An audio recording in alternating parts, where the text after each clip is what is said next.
लोकतंत्र आज हिंदुस्तान में नहीं है, खत्म हो गया है। Democracy is now a memory in India, it is nothing more. आज हिंदुस्तान में 4 लोगों की डिक्टेटरशिप है। हिंदुस्तान का हर इंस्टीट्यूशन आज आरएसएस के कंट्रोल में है। आरएसएस का एक व्यक्ति हर इंस्टीट्यूशन में बैठा है।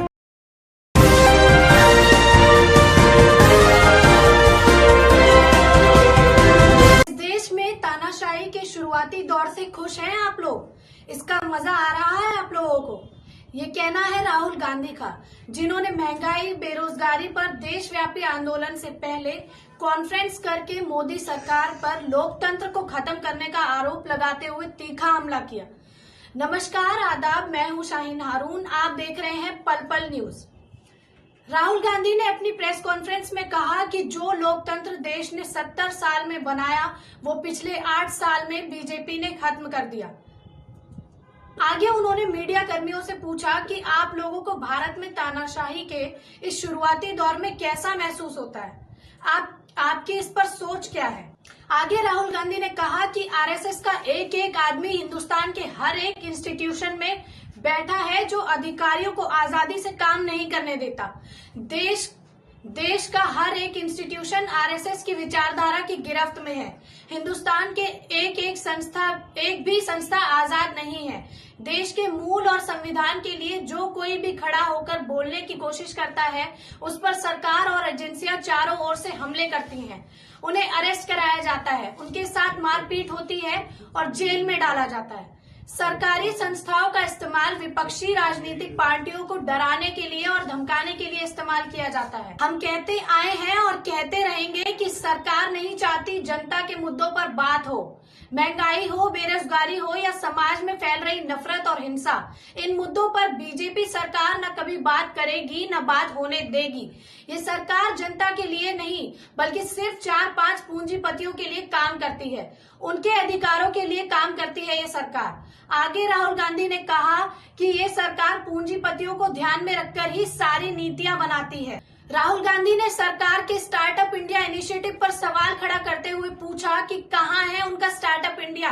हिंदुस्तान में इतनी बेरोजगारी और महंगाई पहले कभी नहीं थी। स्टार्टअप वाले पूंजीपतियों ने युवाओं को बर्बाद कर डाला। वित्त मंत्री निर्मला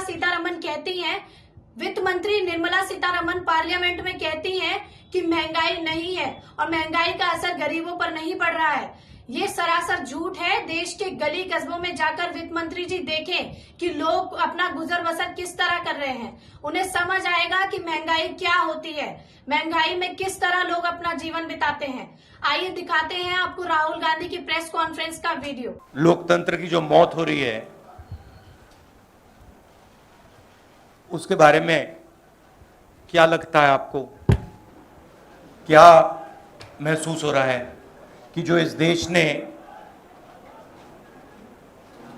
70 साल में बनाया उसको 8 साल में खत्म कर दिया गया है। आज हिंदुस्तान में लोकतंत्र नहीं है। आज हिंदुस्तान में 4 लोगों की डिक्टेटरशिप है।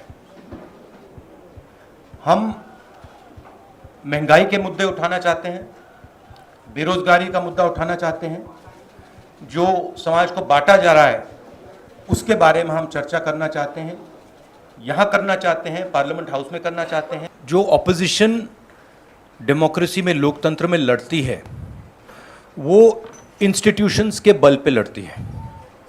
मतलब जो देश का लीगल स्ट्रक्चर होता है, जुडिशल स्ट्रक्चर होता है, जो देश का इलेक्टोरल स्ट्रक्चर होता है, जो देश की मीडिया होती है, उसके बल पर ऑपोजिशन खड़ी होती है। वो सब जो इंस्टीट्यूशंस हैं वो सब के सब सरकार को पूरा सपोर्ट दे रहे हैं। क्यों? क्योंकि सरकार ने अपने लोग इंस्टीट्यूशंस के अंदर बैठा रखे हैं। हिंदुस्तान का आज हर इंस्टीट्यूशन इंडिपेंडेंट नहीं है। हिंदुस्तान का हर इंस्टीट्यूशन आज आरएसएस के कंट्रोल में है। आरएसएस का एक व्यक्ति हर इंस्टीट्यूशन में बैठा है। तो हम एक राजनीतिक पार्टी से नहीं लड़ रहे हैं, हम हिंदुस्तान के पूरे इंफ्रास्ट्रक्चर के खिलाफ लड़ रहे हैं। जब हमारी सरकार होती थी इंफ्रास्ट्रक्चर न्यूट्रल रहता था, हम इंफ्रास्ट्रक्चर को कंट्रोल नहीं करते थे। 2 राजनीतिक पार्टियों की लड़ाई होती थी, 3 राजनीतिक पार्टियों की लड़ाई होती है। आज इंफ्रास्ट्रक्चर सरकार का पूरा एक पार्टी के साथ है, फाइनेंशियल इंफ्रास्ट्रक्चर उनके साथ है। अगर कोई दूसरी पॉलिटिकल पार्टी को सपोर्ट करना चाहे, उस पर ईडी लगा दी जाती है, सीबीआई लगा दी जाती है, धमकाया जाता है, डराया जाता है। तो फाइनेंशियली मोनोपोली है बीजेपी की, आरएसएस की, इंस्टीट्यूशनली मोनोपोली है। इसीलिए ऑपोजिशन इफेक्टिवली अग्रेसिवली खड़ी हो रही है, बट इंपैक्ट जो होना चाहिए वो दिख नहीं रहा है। महंगाई बढ़ती जा रही है, गैस सिलेंडर की प्राइसेस बढ़ती जा रही हैं। पता नहीं, शायद मतलब फाइनेंस मिनिस्टर को मतलब ये आंकड़े दिख ही नहीं रहे हैं, या उनको बताया गया है कि बस बोलते जाइए, बट ये रियलिटी नहीं है। आप किसी भी कस्बे में चले जाइए, किसी भी गांव में चले जाइए, किसी भी शहर में चले जाइए, पूछिए महंगाई की क्या हालत है, आपको बताएंगे कि सबसे ज़्यादा आज महंगाई है। तो देखिए, रियलिटी एक है और परसेप्शन एक बनाया जाता है, ठीक है। कहते हैं स्टार्टअप इंडिया, ठीक है, पूरा ट्रांसफॉर्मेशन कर दिया। आप मुझे दिखाओ स्टार्टअप इंडिया है कहां? स्टार्टअप इंडिया लोगों को फायर कर रहा है, निकाल रही है स्टार्टअप्स, लोगों को सड़क पे फेंक रही हैं। कोविड में हिंदुस्तान में कोई नहीं मरा। हेल्थ मिनिस्टर आपको कहेंगे कि हिंदुस्तान का परफॉर्मेंस दुनिया के सब देशों से बेहतर था। यूएन आपको कह रहा है कि 5 million people have died, Hindustan की सरकार कह रही है नहीं, वो झूठ बोल रहे हैं। गुजरात में आप जाएंगे, वहां पे मतलब लाशों के ढेर लग गए थे। गंगा में आपने देखा लाखों लोग मरे, मगर नहीं, हिंदुस्तान की सरकार कहती है यह सच्चाई नहीं है। बेरोजगारी बढ़ती जा रही है, हिंदुस्तान की सरकार कहती है सच्चाई नहीं है। महंगाई बढ़ती जा रही है, हिंदुस्तान की सरकार, उनकी जो फाइनेंस मिनिस्टर हैं, कहते हैं नहीं।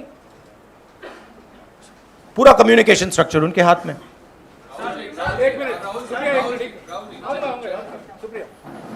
मैं इस बात को समझता हूं कि जितना भी मैं जनता की इश्यूज को उठाऊंगा, जितनी भी महंगाई की बात करूंगा, अनएम्प्लॉयमेंट की बात करूंगा, कम्युनल हार्मनी की बात करूंगा, उतना मेरे ऊपर आक्रमण होगा।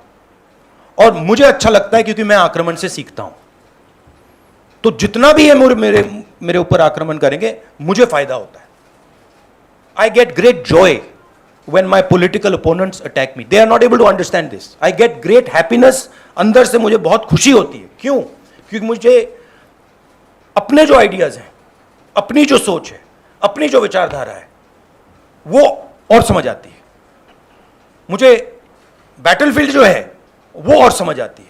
लड़ाई क्यों हो रही है मुझे वो समझ आता है, और उससे मुझे बहुत बहुत खुशी होती है। आप एक काम कीजिए, अगर आपको मौका मिले, जो ईडी ऑफिसर्स ने मुझे इंटेरोगेट किया उनसे आप जाके बात कीजिए, वो आपको बता देंगे क्या हुआ उस कमरे में।